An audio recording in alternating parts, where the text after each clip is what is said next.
Quitting is not an option.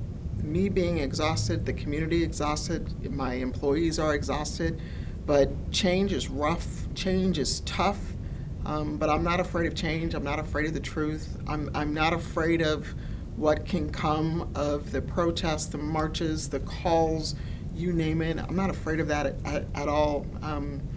As crazy as it sounds, I know our department can rise to that occasion. We're going to need the community to share with us what their expectations are, and we're just going to have to work through that process. Should we respond to mental health calls? Should we respond to persons experiencing homelessness without criminal elements? Should we be responding to social services calls? I would argue with you we should not. We may not be the right people to call. We do have about 400 calls for service that come into our call center, either 911 or Crime Stop, that we're actually able to give to a mental health body and a mental health professional so that the blue suits or my officers or my employees don't have to show up to those kind of calls.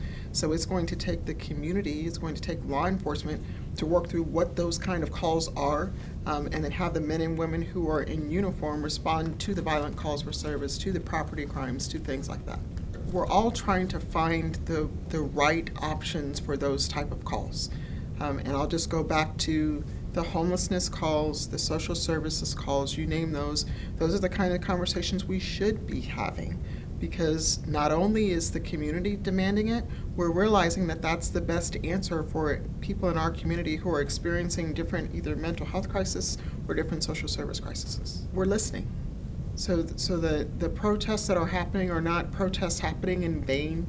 We're looking at our policies, we're looking at our procedures, we're looking at our practices, we're welcoming outside entities in to review investigations. And you know this, the Office of Accountability and Transparency is coming, the Civilian Review Board is coming. I welcome the opportunity to show them our investigations and to invite them in and show them what we have in the process of learning, growing, and improving.